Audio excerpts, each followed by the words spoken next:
اعوذ باللہ من الشیطان الرجیم بسم اللہ الرحمن الرحیم۔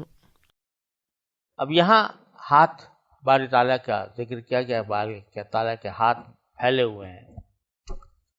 اب ہاتھ باری تعالیٰ کے کیسے ہوتے ہیں، اس کی کنہ کیا ہے، اس کی حقیقت کیا ہے، اس بحث میں پڑھنے کی ضرورت نہیں۔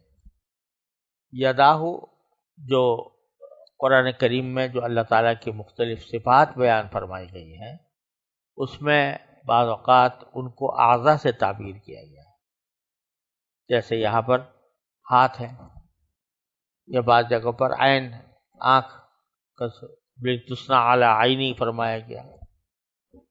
تو اس قسم کے جو الفاظ آئے ہیں ان کے بارے میں جو صحیح اہل سنت کا مسلک ہے وہ یہ ہے کہ ان الفاظ پر ایمان رکھنا چاہیے کہ یہ صفات ہیں باری تعالیٰ کی۔ ید بھی ایک صفت ہے، ہاتھ بھی ایک صفت ہے، اور عین بھی ایک صفت ہے، لیکن یہ صفات باری تعالیٰ یہ کسی جسم جیسی نہیں ہے، بلکہ اللہ تعالیٰ جسم سے منزہ ہے۔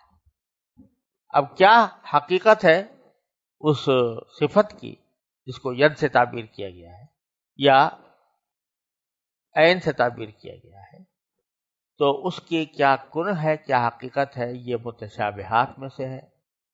ہم نہیں جان سکتے کہ اس کی کنہ کیا ہے، لہذا سلف صالحین کا معمول یہ رہا ایسے مواقع پر کہ یہ کہتے ہیں کہ جو کچھ آیا ہے قرآن کریم میں ہم اس کو مانتے ہیں، لیکن ہمیں نہیں معلوم کہ وہ اس کی کیفیت کیا ہے، اس کی کنہ کیا ہے۔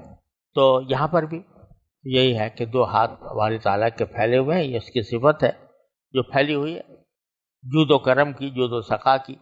وَلَيَزِيدَنَّ كَثِيرًا مِّنْهُمْ مَا أُنزِلَ إِلَيْكَ مِن رَّبِّكَ طُغْيَانًا وَكُفْرًا۔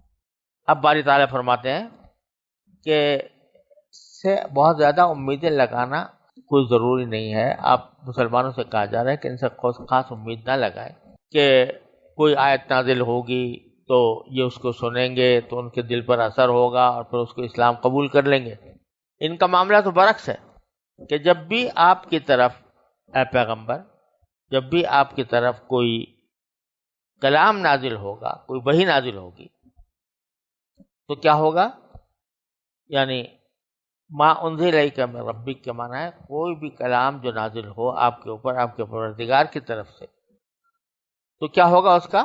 وَلَيَزِيدَنَّ كَثِيرًا مِّنْهُمْ طُغْيَانًا وَكُفْرًا، کہ اس کے نازل ہونے سے ان کے سرکشی میں اور کفر میں مزید اضافہ ہو۔ ایک مزید اضافہ ہونے کی ایک وجہ تو یہ ہے کہ پہلے 10 آیتوں کا انکار کرتے تھے، اب 12 کا کریں گے۔ جب 10 کے بجائے 12 ہو گئیں، آیتیں نازل ہو گئیں، تو پہلے 10 کا انکار کرتے تھے، اب 12 کا کریں گے، تو گویا کفر میں اضافہ ہو گیا۔ اور دوسرا اضافہ یہ کہ جتنی مرتبہ آیت نازل ہوگی ان کی حسد کی آگ اور بڑھ گئی، کیونکہ آیات قرآنیہ جب آتی ہیں تو اپنے ساتھ جو بلاغت لے کر آتی ہیں، جو مفاہیم لے کر آتی ہیں، جو مضامین لے کر آتی ہیں، وہ اتنے اعلیٰ اور عرفہ ہوتے ہیں کہ ان کے دل میں حسد کی آگ اور بڑھتی ہے کہ یہ مسلمانوں پر کیوں نازل ہو رہا ہے، لہٰذا ان کی سرکشی میں بھی اضافہ ہوتا ہے اور ان کے کفر میں بھی اضافہ ہوتا ہے۔ وَأَلْقَيْنَا بَيْنَهُمُ الْعَدَاوَةَ وَالْبَغْضَاءَ إِلَى يَوْمِ الْقِيَامَةِ، اور ہم نے ان کے درمیان آپس میں آگ بڑھکا ڈال دی ہے، دشمنی اور بغض قیامت تک۔ اس میں یہ بھی مقصود ہو سکتا ہے کہ یہ اہل کتاب اور جو بھی ہیں عیسائی اور نصرانی، ان دونوں کے درمیان آپس میں عداوت ڈال دی ہے، باوجود کہ یہ تورات پر دونوں متفق ہیں، لیکن اس کے باوجود ان کے درمیان بغض اور عداوت پھیلی ہوئی ہے۔ اور اس سے مراد یہود بھی ہو سکتے ہیں، جو مدینہ منورہ کے اندر جو یہود رہتے تھے ان کے بہت سے فرقے تھے، تو اس فرقہ بندی کی وجہ سے ان کے درمیان عداوت اور بغض تھا. وَيَسْعَوْا كُلَّمَا أَوْقَدُوا نَارًا لِلْحَرْبِ أَطْفَأَهَا اللَّهُ. جب بھی یہ جنگ کی آگ بھڑکانا چاہتے ہیں تو اللہ تعالیٰ اس کو بجھا دیتا ہے.